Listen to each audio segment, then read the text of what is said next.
They don't care the Sabbath day anymore nowadays. Even though on the Sabbath day, actually, if they drive Uber Eats or they don't mind it now. They just want to compromise with just a little things. So we have to be very careful this. This will impact our life and our spiritual journey.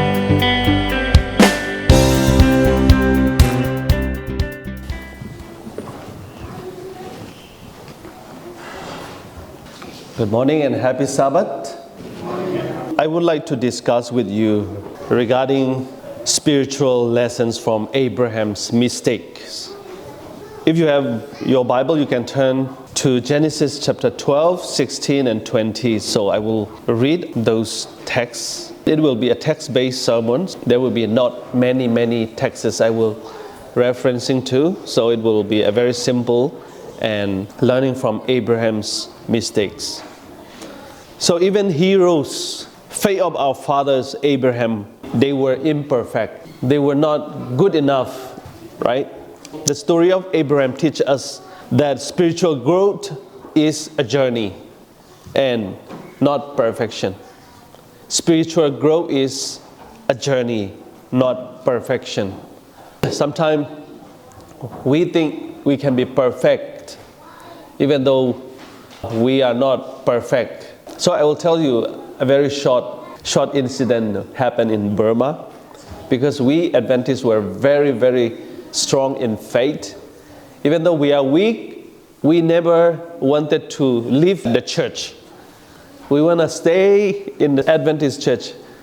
So we are very faithful to our church. This is what we are, right? Adventists. And one day, a very weak member, he used to drink and sometimes he fell. Sometimes he slept beside the road. And one day he was very drunk and he fell. It was like almost dark. One person just wake him up. It's very cool. Wake up, you can't sleep here. Can I give you a cup of coffee to make you warm? And he said, no, I'm Adventist, I don't drink coffee. Even though he was drunk and he didn't drink coffee, He said, I'm Adventist, I'm Seventh-day Adventist, I don't drink coffee. So sometimes we are like that. We are very weak in some area and we are very strong in some areas. So we have to make it a balance, right? So Abraham's mistakes reveal timeless lesson about trusting God's promise and surrendering our life and relying on divine grace. So the good thing about Abraham is he did a mistake, but he never against God. He kept surrendering himself. He was a weak man. So the first mistake Abraham did is lying about his wife Sarah. You can read in Genesis chapter 12 verse 10 to 20. So now there was a famine in the land, the place where Abraham lived while he was in a journey, and he went down to Egypt and to dwell there, and he will get some food. How can we say he is very fortunate guy or unfortunate guy? I don't know. His wife was very beautiful. So Abraham know his wife is very beautiful. Then when he get there in Egypt, in the land of Egypt, then he even thought his wife will have a problem. Many people will like her. Even though Sarah was his wife, if the Egyptian like her, then Abraham will have a problem. I will lose my wife, that's okay, but I can't let my life to be taken. That was his thought. So when he went there and the Egyptian's prince, many people talk about Sarah, how beautiful she was, and the prince asked his people to bring in. And so the prince just took her. But you know what happened? God revealed through his dream, and so the Egyptians, the prince cannot take Sarah as his wife. And the Egyptians, the prince, the Pharaoh, they were very unhappy because they said, Abraham, you should not lie to us. Then Abraham explained everything. I don't want to die. That's why I talked to my wife that, just tell them that I'm your brother. Do you know that they are actually brother and sister, right? So Sarah and Abraham, they have the same father, different mother. So you can say he didn't say actually a lie, right? He did it correctly, but it seems like he just hides something like their marriage. That's the only problem. So why Abraham asked Sarah to tell like this? Because Abraham feared the famines. And Abraham was afraid of his life to be taken. And he wanted to protect himself. That's why he asked Sarah to lie, to make a lie. So fearing for his life. So what lesson we can learn from here? So we know the truth. We have, the message of our church, the re-angel message, how to keep the Sabbath. We know what should be the life of Adventists. But sometimes when it comes to difficulties, we have many fears. I cannot pay all the bills every month I receive. How can I pay the bills? This month I have a shortage of money, a budget. I should do something else. That's kind of fear even we can have in our life. Sometimes we take risks. We take risks even though we know God's covenant and His promises, right? So the same thing, Abraham was promised by God that you will be a great nation. You will have many children. Your children, your descendants, your inheritance will be all over the world. That was the promise. And God even say, I will prosper you. Wherever you go, I will be with you. Many promises God made to Abraham, but Abraham feared. And Abraham was afraid of his life to be taken. So this is the first mistake he did. So what we can learn? Fear and faith. So how can you negotiate this? So fear-driven choices undermine trust in God's protections. Fear-driven choices, right? Sometimes we are very fear, right? It drives us to do something else aside from God's promise. We know God can protect us. God can do amazing things. God can do miracles, but we still fear and we want to just make it something by our own, right? That was what Abraham did. Even though we are doing a lot of mistakes, God's faithfulness is still with us. Even when Abraham failed, God intervened to preserve His plan, right? God has already chosen Abraham to be the father of nations. From his descendant, there will be the Son of God, Jesus Christ. He has chosen Abraham, and God just molded his life and directed his life to be in the direction of God. God always teach him so that Abraham will walk according to His will and His plan. So we are sometimes compromising the integrity of our fear. That's our problem. So what we need to do is trust God's sovereignty in crisis. We have different crises in our family. Financial, for some people relationships, for some people, some other issues. We have different issues and different crises in our family and our church. But what we have to know is we cannot compromise God's integrity, God's covenant with our fear. We just fear it and we just ignore something that God doesn't like. That's the first mistake of Abraham. So who knows the second mistake of Abraham? The Hagar conflict. It was a joke, I think someone told me that. I want to be Abraham. I want to be Abraham because his wife Sarah agreed to have another wife. So this is not a good example actually. It was a triangle crisis in the family. So if you read Genesis 16 verse 1 to 6. So now Sarai, Abraham's wife, had borne him no children. And I don't know where did they took that Egyptian maidservant. Hagar was the maidservant of Sarai. Sarah could not have children.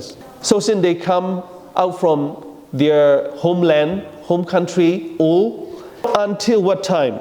Sarai didn't have children. Here I have a note. According to the Bible, Abraham's first child was Ishmael, and who was born when Abraham was 86. Ishmael was born from Sarah's maidservant Hagar.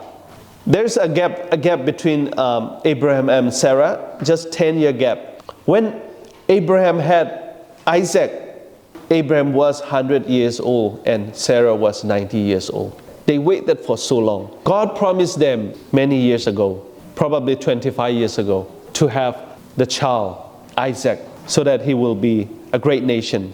It was 25 years when they received God's blessing. Let's take a look at this. I can say Abraham and Sarah was very faithful to God, even though they did some mistakes just between those years. And finally, God promised Sarah, and you will have a child. You will have a child. It took so long to have a child. Sarah thought many different ways. How can I have a child? Because I'm already above 75, and how can I have a child? That was in her mind all the time. And then Sarah was thinking, I will find my own way to have a child. Finally, it means Sarah wants to help God to have a child. Then finally, Sarah asked to Abraham, my Lord, I have my maidservant called Hagar. You can lay with her and we can have a promised child, promised generation. Then finally they did it, and Hagar born a child named Ishmael. There was a conflict happened between these two women. And when Hagar was conceived a child, and Sarah was not happy, because when she thought it over and over again, wow, this maidservant will take over, my place, because she will have a child. At the time, the first child is very important for Abraham's family and the people of God, Jewish people. And then when Hagar conceived and had Ishmael, there was a conflict. So let's read. What happened is, we can take a look at this text. It says, so Abraham said to Sarai, indeed, your maidservant is in your hand, and do to her as you please. And when Sarai dealt harshly with her, and she fled from her presence. That's what happened. Hagar had a child named Ishmael. Then Sarah was not happy. Then he just harshly dealt with her. And then after that, Hagar fled from Abraham's family. So impatient for God's promise of a son. Impatient. So what I would like to suggest, encourage all of you is, we are sometimes impatient for God's promise or God's blessing. Even the faith of our father, Abraham's family experienced it. Today you may still waiting for a blessing, the problem to be solved in your family.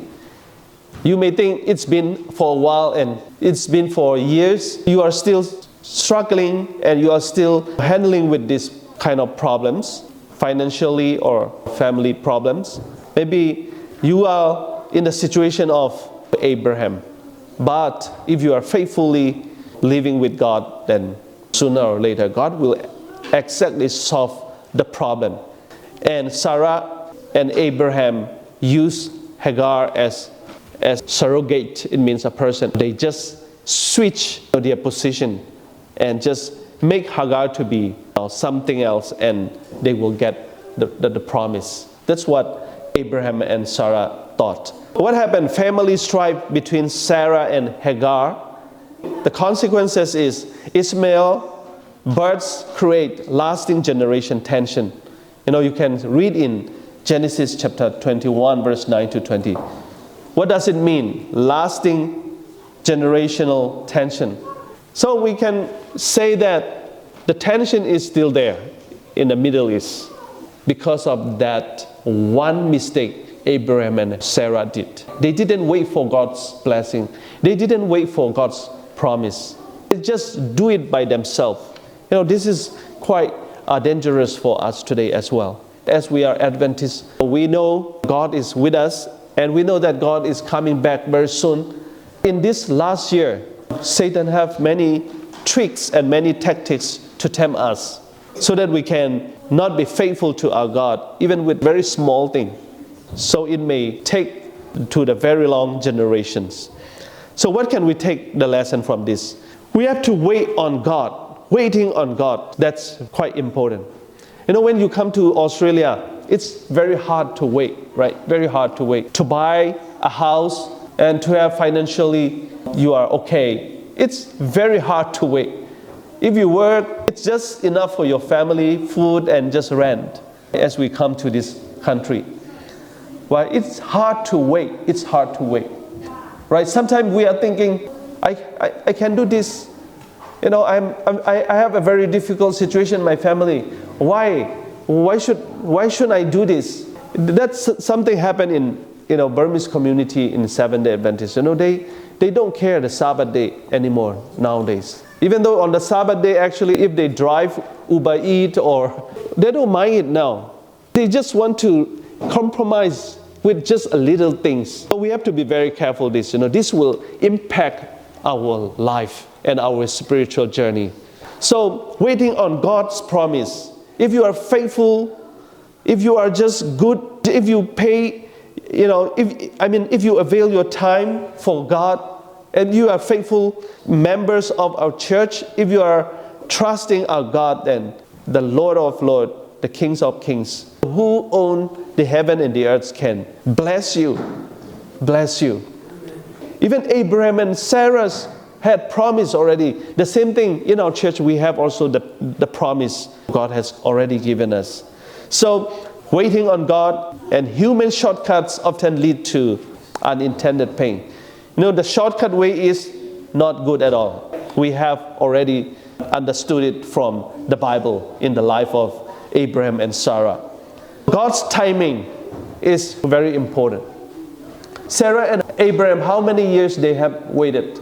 25 years. After God promised them, you will have a child. Then they waited for 25 years. How long we have been waiting? I don't know. It doesn't matter how long you wait, but His promise are fulfilled. God's promise will be fulfilled in your life. God will give you the fulfillment very soon. So we are just sometimes forcing the outcome and waiting for the wrong way of waiting. We are waiting, but sometimes our waiting is in a wrong way. So we have to learn from Abraham's mistakes.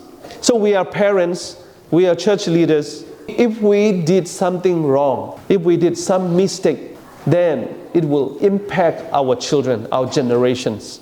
Our children doesn't know what is it, but we parents have responsibility to guide them to the right way, and we will have to be very faithful to our Lord so that God will bless us. For Him, it is very easy to bless us.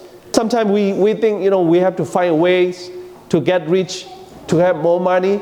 That's what we think, we can do everything when we are healthy and when we have times when we are still young. But think about it. There are many people in the world, they already have a testimony, like Steve Jobs, right? When he got a brain tumor, what he said, even people who are rich or poor, the place where they have to go is, just 4 feet and 6 feet. There's no person who can get away from that place, right? You have to leave everything.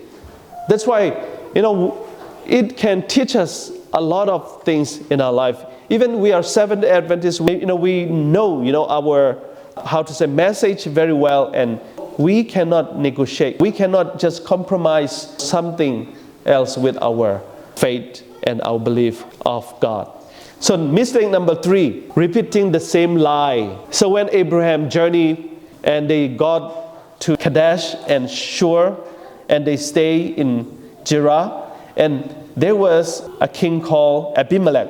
So Sarah was beautiful. It was the problem of Abraham, He was tempted by these beautiful things, right? He was tempted by these beautiful things.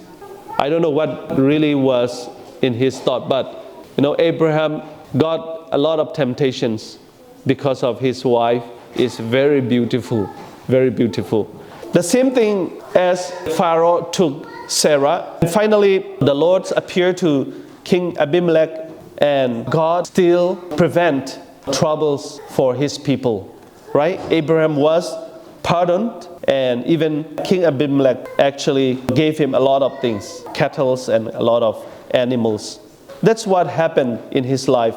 God was still good. So Abraham prayed to God, and God actually revealed everything it's happening to the king Abimelech.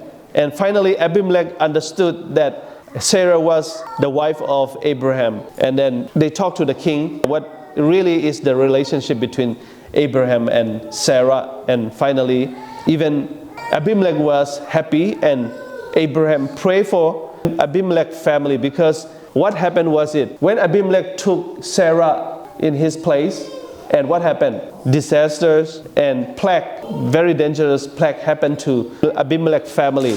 So finally what happened is Abraham prayed for Abimelech and his wife and all of their servants, and so that the family were healed because of Abraham's prayer. It says in Genesis 20 verse 18, "For the Lord had closed up all the wombs of the house of Abimelech because of Sarah, Abraham's wife."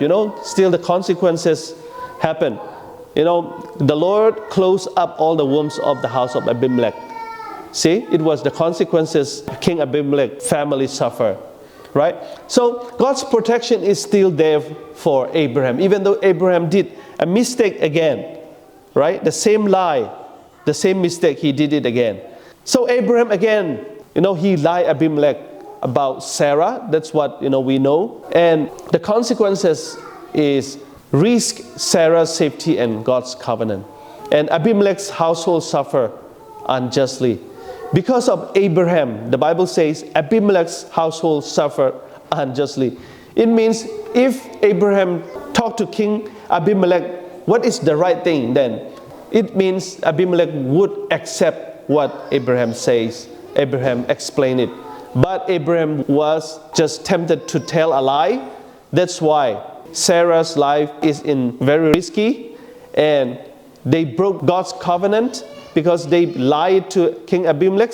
And after that, even King Abimelech's household will suffer. Many trouble things and many trouble happen in the family of Abimelech. So repeating mistakes reveals unresolved area of distrust, right? This is very true. He know already God didn't want to lie, but Abraham did it again, right? But God corrected Abraham again and showing patience and redemption. So today my point is this. We may feel guilty sometimes, right? We know what God talks about, everything in our church, even in your life. What is the covenant between you and God. But you break it, and you just compromise with something else, right? You did it something improper way, but we have to trust God, because God is always there for us to correct us.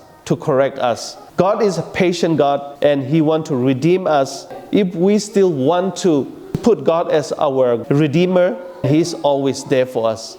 He's always there for us. So your mistake cannot separate away from you. If you just surrender yourself again and go to God and just come back to God and just surrender your mistake, and then God will be there for you, right? This is the lesson we can get from Abraham. So God wants us to grow through our failures. So this is our chances today. We have done some mistakes probably. We have done something improper way, but God wants us to grow through our failures and our mistakes. This is His promise that He will guide us and lead us to the right way. God's plans are unshaken. Humans' failure, sometimes we think humans' failure is a big failure and God cannot pardon this failure or this mistake or this sin. But don't think about this. The divine purpose of God is still with us, because God is still waiting when we turn back, when we come back to His purpose. So I will read again the scripture reading we just read. Romans chapter 8 verse 28 says, "And we know that all things work together for good to those who love God." See, all things work together for good to those who love God. It means we just need to love God.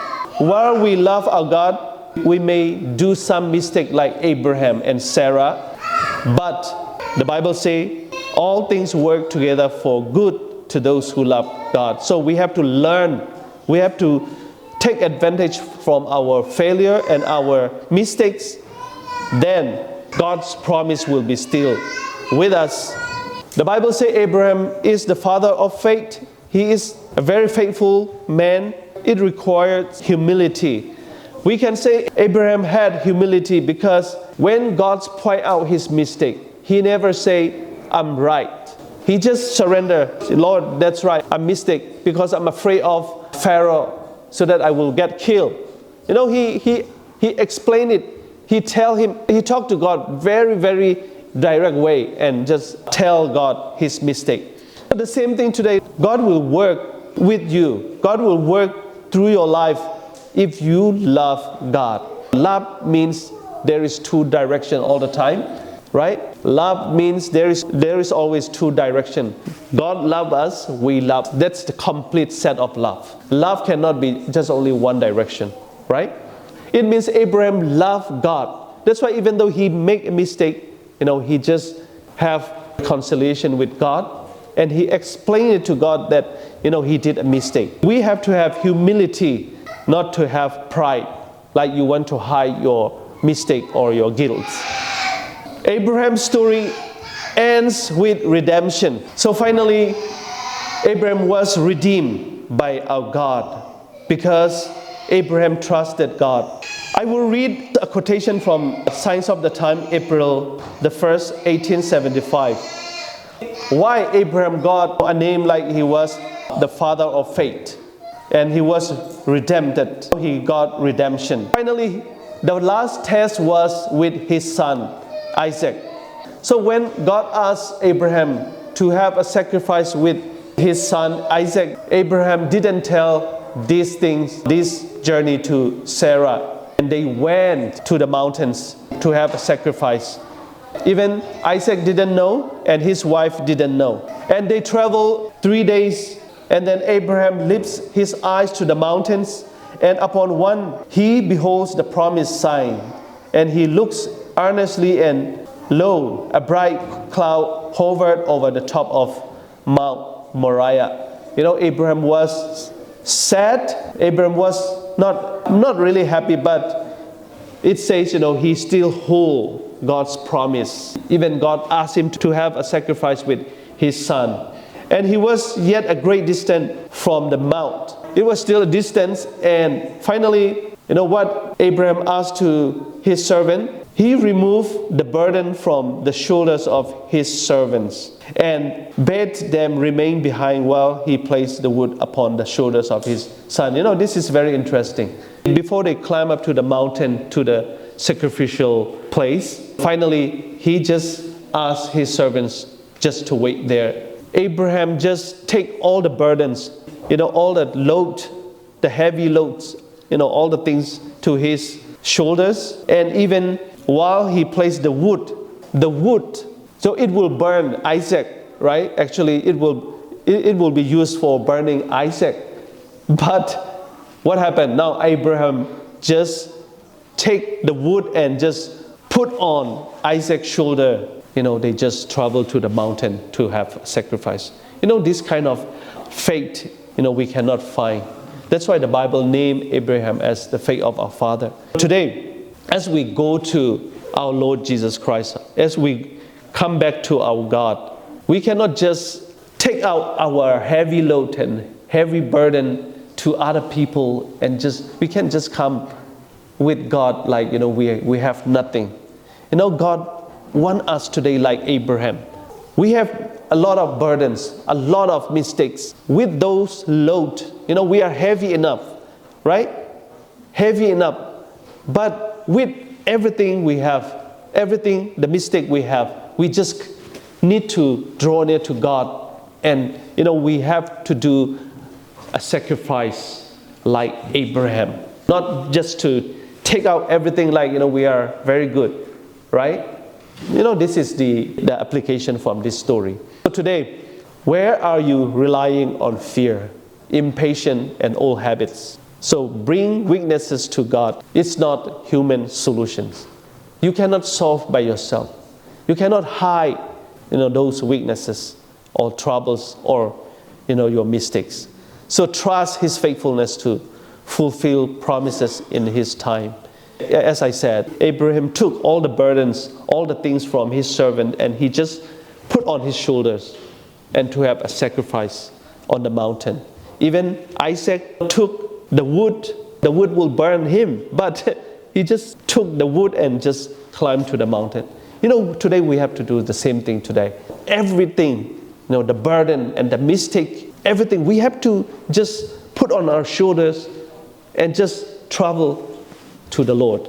Just draw near to the Lord, and so that there will be a burn sacrificial. Then God will just see you as you are faithful servant. So even though we have many mistakes, many fears, many impatience, we still need to trust God that, God had a promise for my life. God will set me free. Then, we will be really set free from, the burden of our mistakes and our weaknesses. And God will make you light, and you will fly like an eagle, and you will be happy, and you will be blessed like Abraham in your life. Thank you so much. May God bless you all so that you can overcome all the temptations and all the weaknesses you have faced in your life. May God bless you. Amen.